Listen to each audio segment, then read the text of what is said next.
Makanya sahabat-sahabat itu walaupun rumah mereka berdekatan dengan Masjid Nabawi, yang mana sholat di Masjid Nabawi itu 25.000 kali lebih baik daripada beramal di tempat lain, itu ditinggalkan. Bahkan di Mekah itu ada Masjidil Haram, sekali sholat di situ sama dengan 100.000 kali sholat di tempat lain. Sekali ucap subhanallah di Masjidil Haram sama dengan ucap subhanallah 100.000 kali di tempat lain. Tetapi Masjidil Haram itu ditinggalkan gara-gara untuk mendakwakan agama. Karena orang yang mendakwakan agama per setiap amalannya itu dikali 700.000 kali. Maka rugi orang yang nggak mendakwakan agama. Jadi jemaah yang Allah Subhanahu wa taala, sesoleh-solehnya orang di dunia ini, sesoleh-soleh apapun dia, kalau dia nggak mendakwakan agama waktu dia di dunia, maka apabila dia meninggal dunia, buku amalannya tutup. Tapi kalau orang di dunia ini dia dakwah dan dia meninggal dunia, buku amalannya nggak tutup, akan terbuka terus. Karena berkat dakwah dia dan pahalanya ke dalam buku catatan amalnya. Itulah kehebatan orang yang mendakwakan agama. Hayya 'alal falah.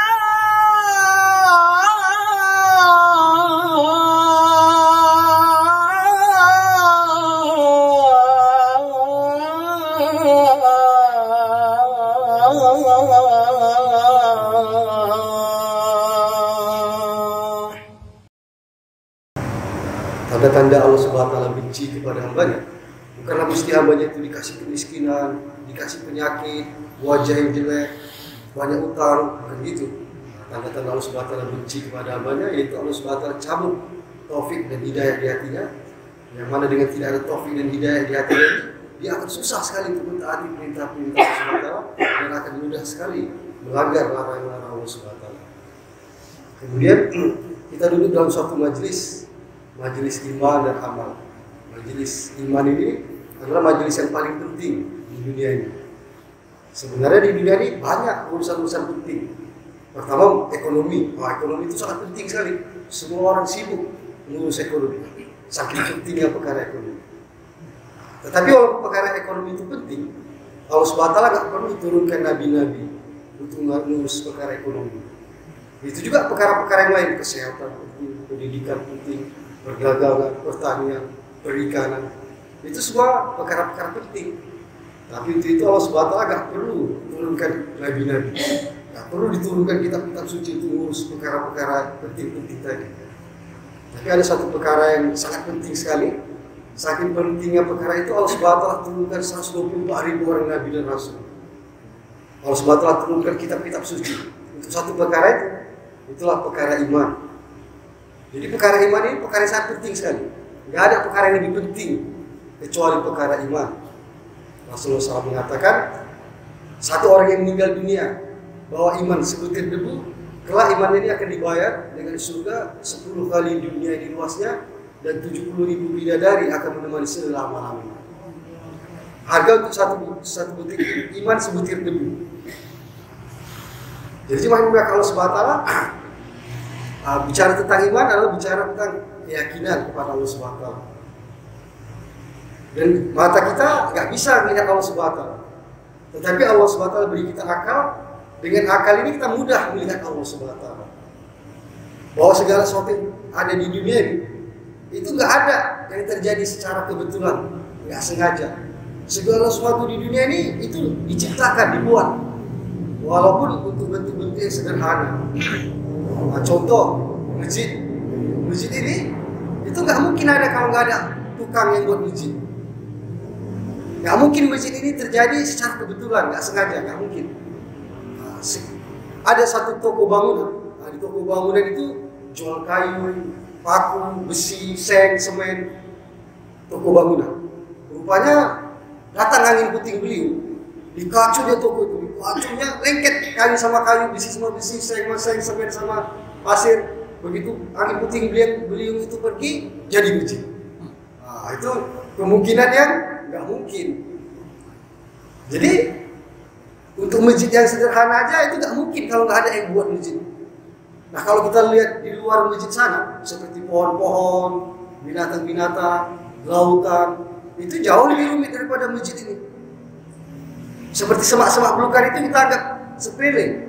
Itu semak-semak belukar itu, rumput-rumputan itu kalau dicabut, maka dibuat sayembara kepada seluruh manusia di dunia, wahai seluruh manusia di dunia ini, adakah kalian yang bisa buat rumput ini? Nggak ada orang yang bisa buat. Kalau masjid, masih banyak orang yang bisa buat tukang. Rumput, nggak ada orang yang bisa buat rumput. Apalagi binatang-binatang ini. Seperti nyamuk, seperti lalat itu canggih sekali itu, luar biasa canggih. Seperti lalat itu pernah dipelajari, itu 1 detik bisa mengepakkan sayap 400 kali. Kecepatan lalat per 1 detik bisa mengepakkan sayapnya 400 kali. Maka dia nggak pernah terpengaruh dengan angin macam mana pun kencang, nggak terpengaruh lalat itu, karena dia punya kecepatan melebihi kecepatan angin lagi. Begitulah segala sesuatu di dunia ini, itu mesti ada yang buat. Nggak mungkin terjadi nggak sengaja. Nah gitu juga diri kita ini. Diri kita ini ada yang buat. Bukan orang tua kita yang buat. Pernah kita bayangkan itu, badan kita ini cuma berasal dari setetes air aja. Setetes air. Kalau ditengok setetes air itu nggak ada di situ mata, rambut, hidung, telinga. Tapi bayangkan bisa jadi setetes air bisa jadi kayak gini. Ada mata, ada hidung, ada gigi. Itu bentuknya canggih sekali. Seperti rambut kita ini, sama alis mata sama bulu mata sama. Kalau rambut kita dipangkas panjang lagi, alis mata kita ini dipangkas, tumbuh lagi dia. Tapi sampai sini dia berhenti. Siapa yang nyuruh berhenti? Sekiranya alis mata kita ini panjang terus kayak rambut kita gondrong gitu, gondrong ini alis mata kita. Ya kalau melihat masa gini ya. Padahal rambut sama rambut. Itu juga gigi kita nih sama dengan kuku. Dia dibuat dari zat kandung kalsium. Kalau kuku dipanjang dipotong bisa. Kalau kuku panjang nggak bisa dipotong. Kalau dipotong kontak ke ada 50.000 orang saraf langsung kontak ini, maka nggak bisa dipotong, mengerikan terlalu sakit. Nah kita bayangkan kalau sekiranya gigi kita nih kayak kuku, makin panjang, itu nggak bisa dipotong. Maka makin panjang, nggak bisa kita tutup mulutnya. Nggak bisa tutup, dipotong nggak bisa. Ya.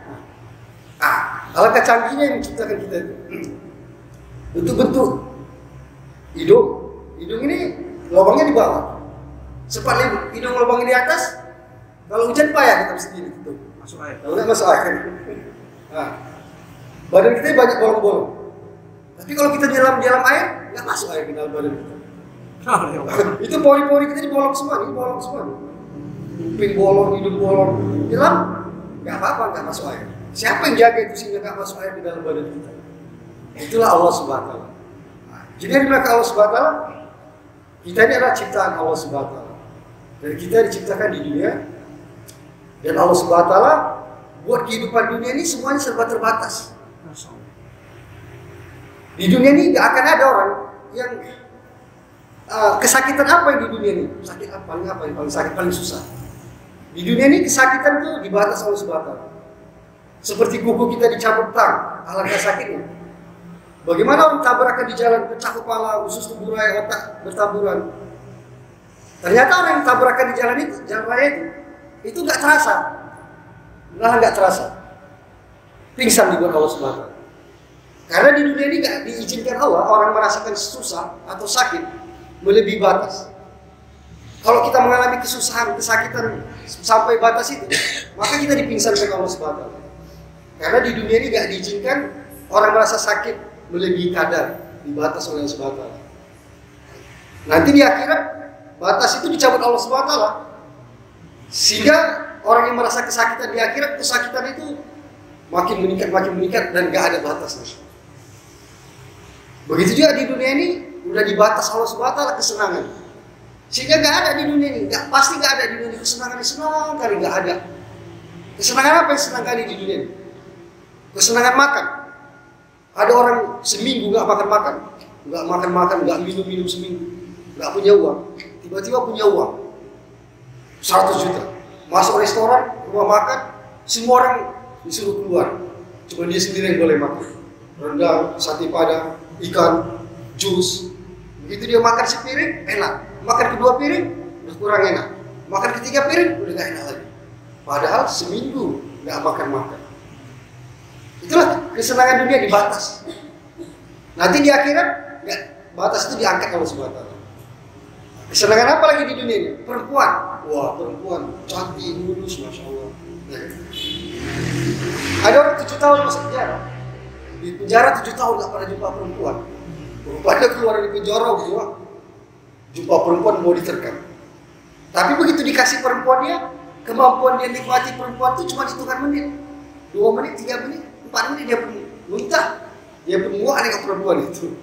Sekiranya dikasih lagi perempuan satu lagi, ayo bang, marah dia nggak mau lagi dia. Itu kenikmatan dunia ini.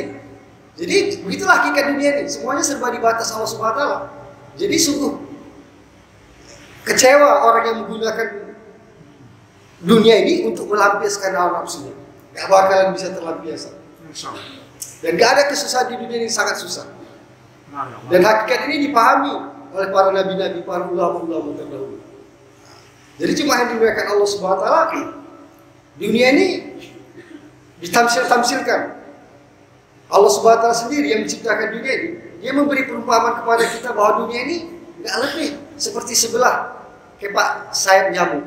Nah, itu Allah yang dia buat dunia ini, dia yang bilang dunia ini gak lebih dari sebelah sayap nyamuk. Nah, itu Allah yang bilang. Nah, kalau Nabi Rasulullah SAW memperbandingkan dunia ini dengan akhirat seperti air laut dibandingkan setetes air yang dicelup dengan jari. Kesenangan dunia ini dibandingkan kesenangan akhirat, kesenangan dunia ini seperti setetes air yang dicelupkan meluncur. Kesenangan akhirat itulah air lautan sebegitu luas.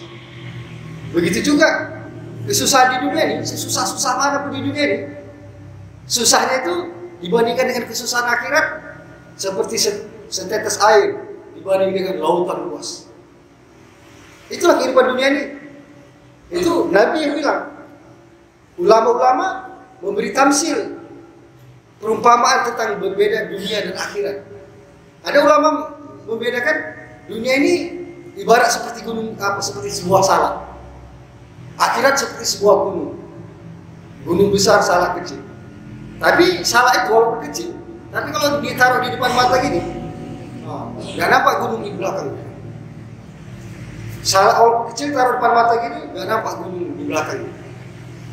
Orang yang taruh salak di depan matanya nih, kalau dibilang sama dia, gunung itu besar, gunung itu ada hutan rimba, ada binatang buas, dia nggak percaya. Yang besar ini, salak ini yang besar. Begitulah dunia ini dibanding akhirat. Dunia ini kecil, tapi walaupun dia kecil, tapi kalau kita taruh di depan mata kita, maka akhirat nggak nampak. Akhirat nggak nampak, yang nampak dunia aja nampak. Ini orang yang taruh salak di depan matanya ini.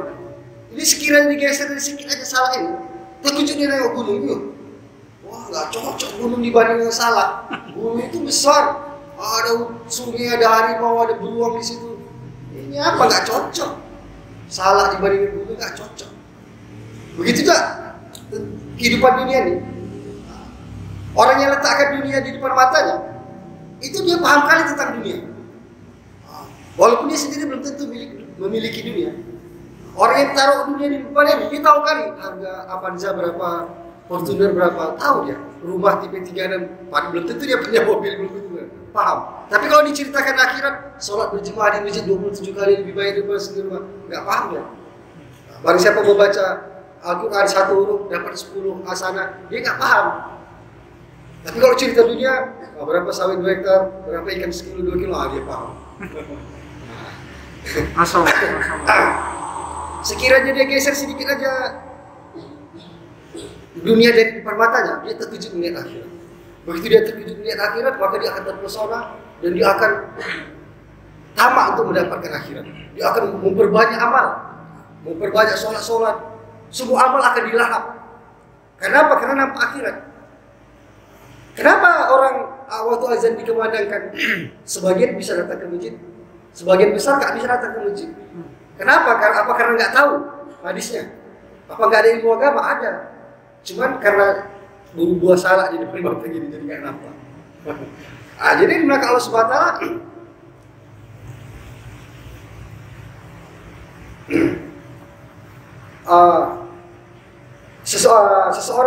seseorang nanti di akhirat itu bisa masuk ke surga Allah Subhanahu wa taala.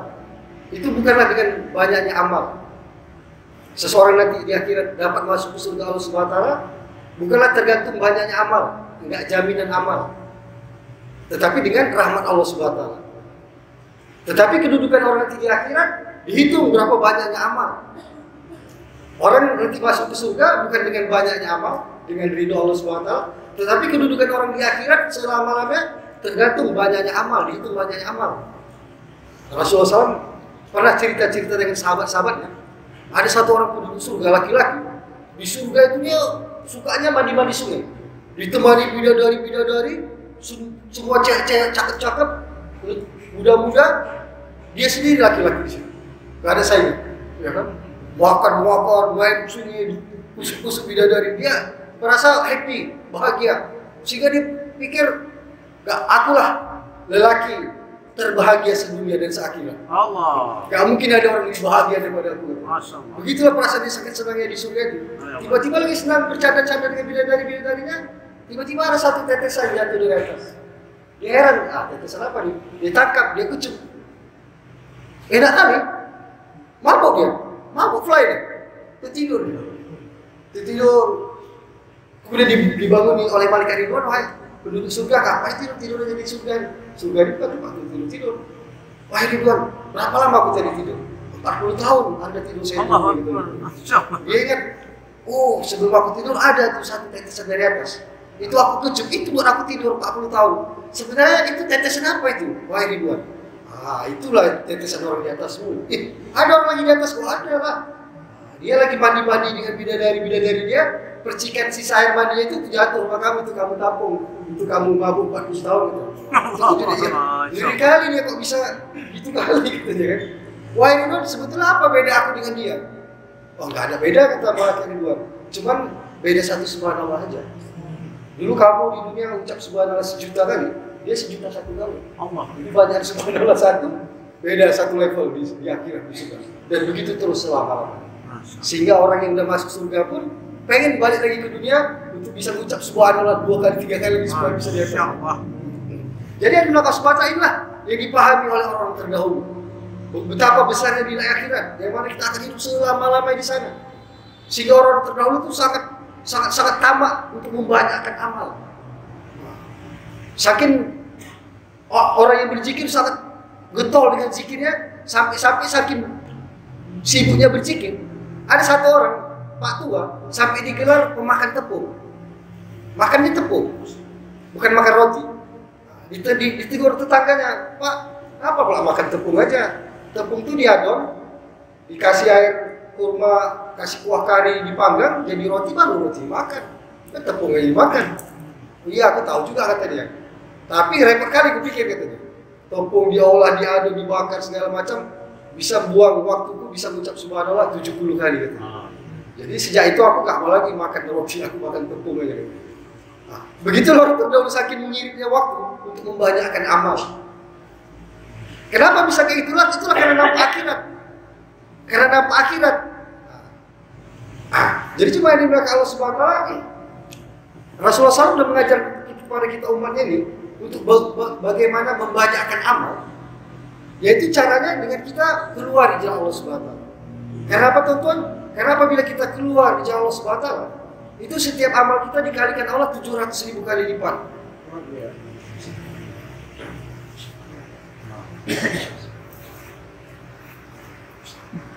Jadi yang dimiliki Allah Subhanahu wa taala, Rasulullah SAW mengajarkan kepada umatnya bagaimana caranya teknik untuk membanyakkan amal. Ada caranya adalah dengan kita mendakwakan agama. Karena apabila kita mendakwakan agama, itu per setiap amal kita dikali 700.000 kali lipat oleh Allah Subhanahu wa taala. Itulah makanya sahabat-sahabat itu walaupun rumah mereka berdekatan dengan Masjid Nabawi, yang mana sholat di Masjid Nabawi itu 25.000 kali lebih baik daripada beramal di tempat lain, itu ditinggalkan.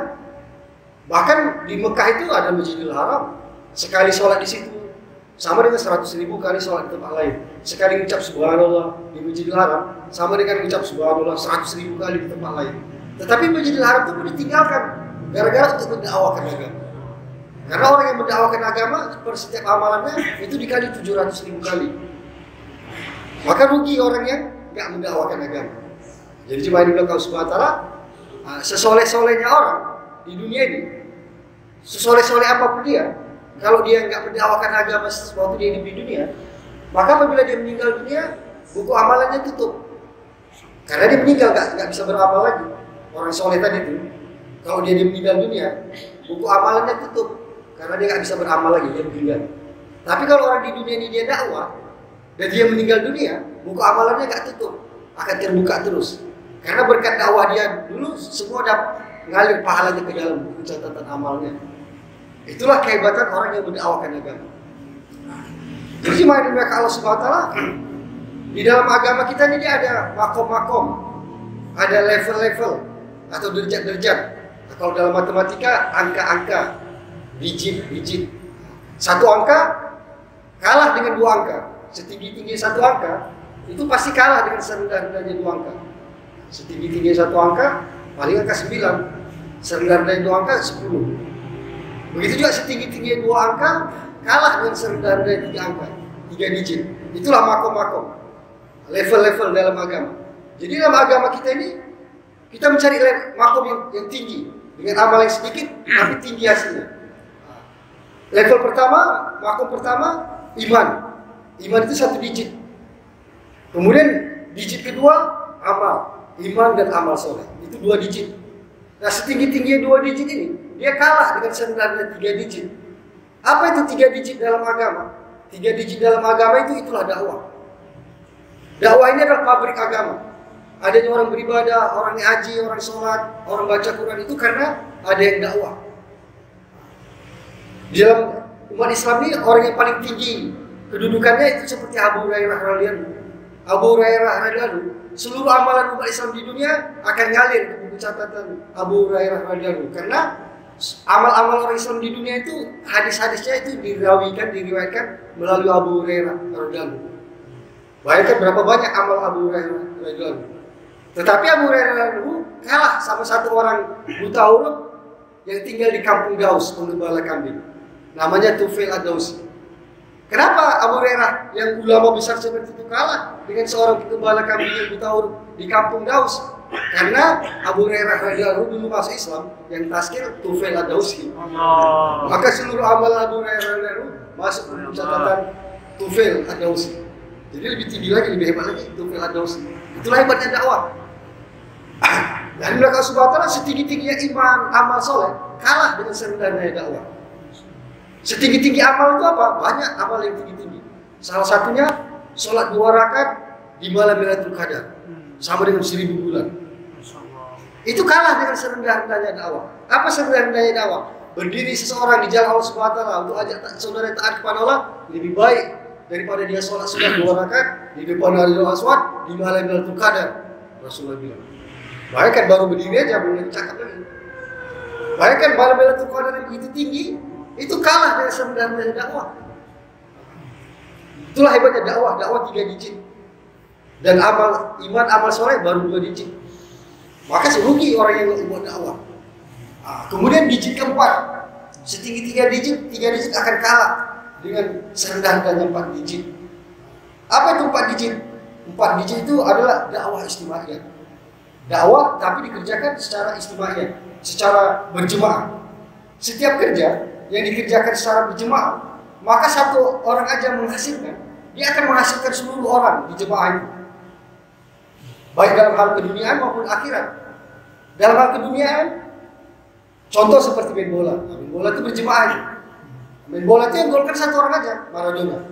Tapi bukan Maradona aja yang menang, backnya menang juga, kipernya menang juga, pelatihnya menang juga, satu Argentina menang. Padahal yang golkan satu orang. Itulah hebatnya kerja yang dikerjakan secara berjemaah. Nah begitu juga dakwah.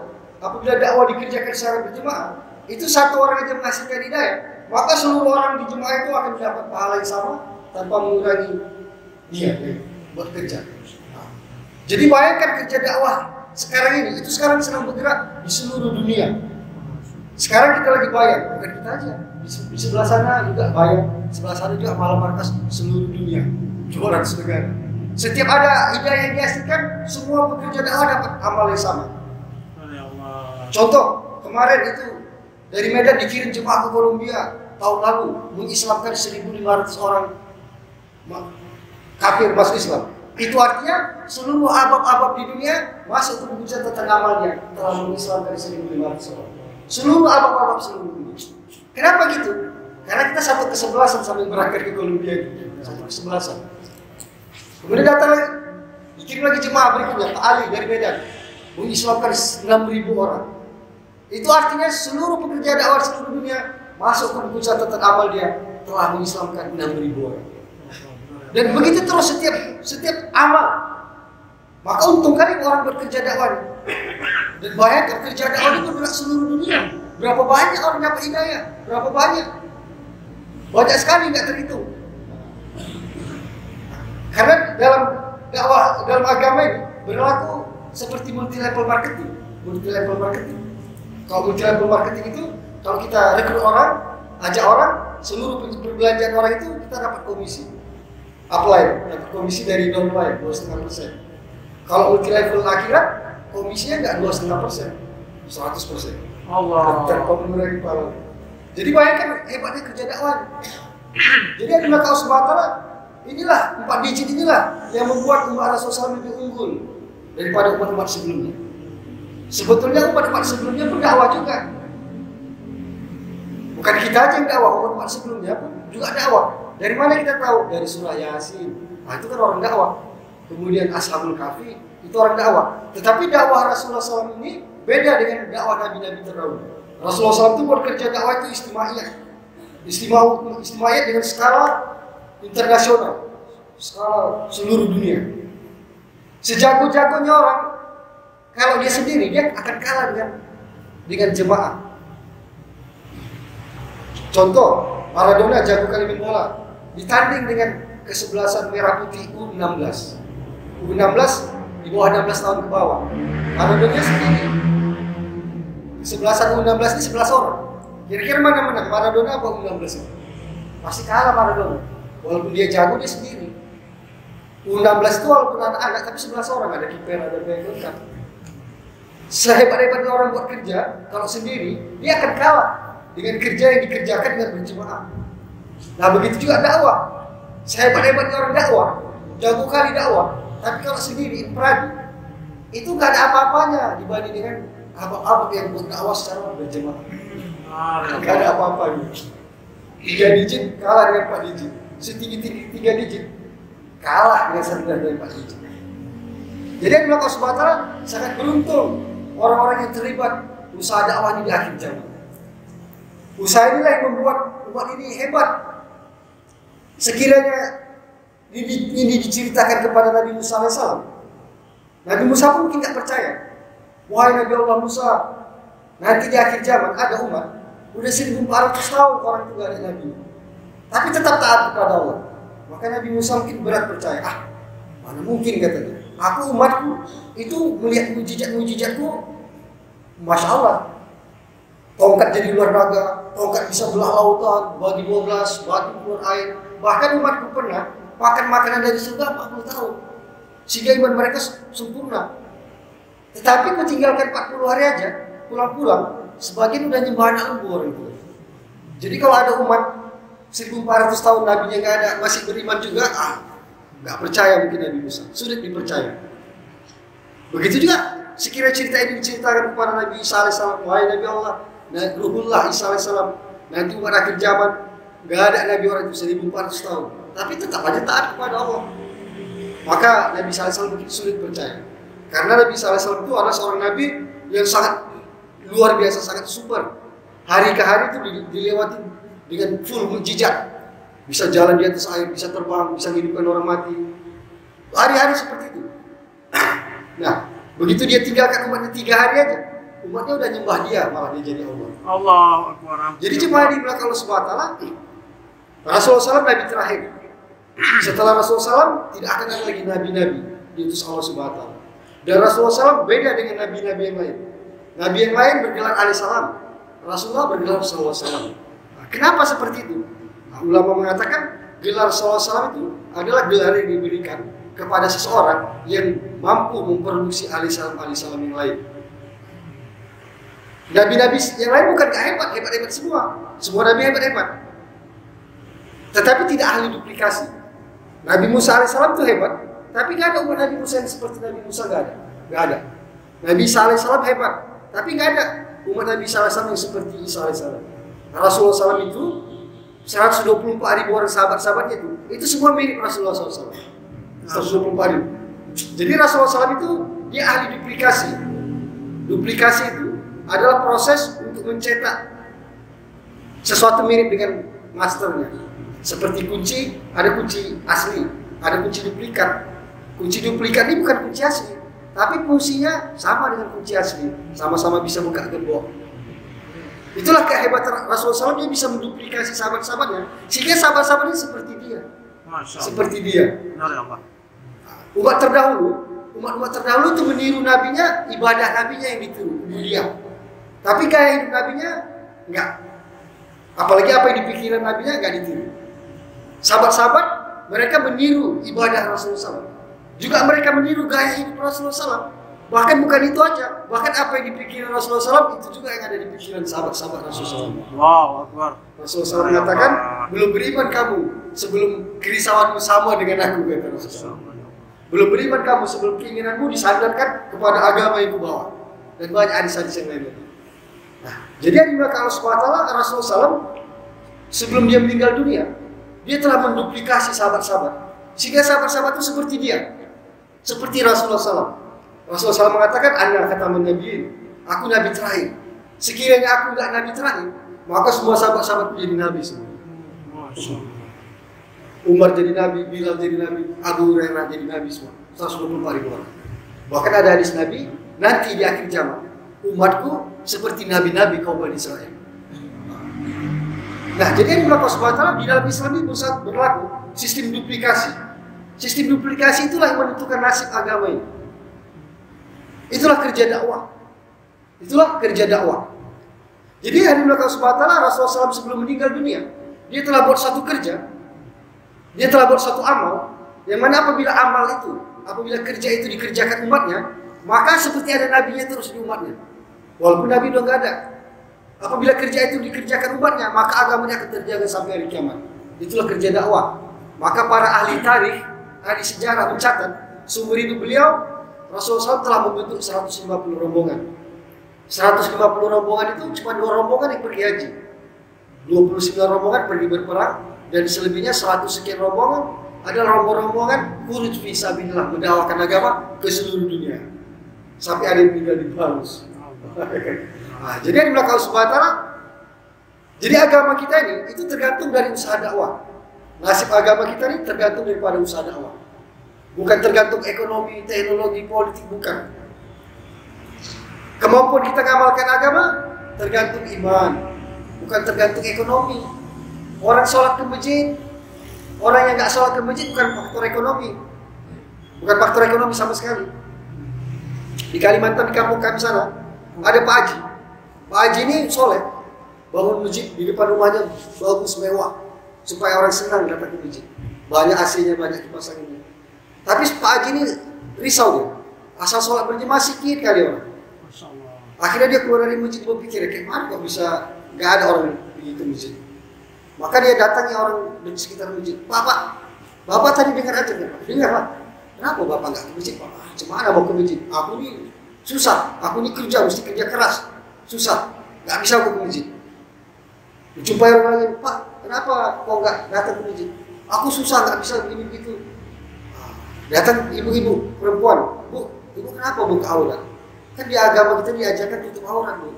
Bagaimana Pak Haji mau tutup aurat? Aku ini susah, Bu. Wah, susah-susah semua. Akhirnya pulang Pak Haji, dia buka brankas dia, uang satu kontainer di rumah dia bawa uang banyak-banyak, dia keluar, dia bagi semua orang Islam di dalam situ. Sekali bagi 20 juta, 30 juta, 40 juta, kasih semua uang. Supaya jangan susah-susah, supaya nggak susah, supaya rame. Sholat berjemaah supaya taat semuanya. Karena udah nggak susah lagi, udah dapat uang 20-30 juta satu orang. Maka setelah dibagi-bagi Pak Haji uang, maka Pak Haji kembali ke masjid.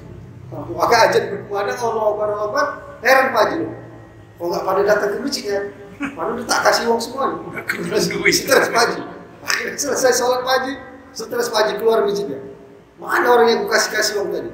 Ditengoknya uang yang dikasih tadi, yang belum punya HP beli HP baru. Allah.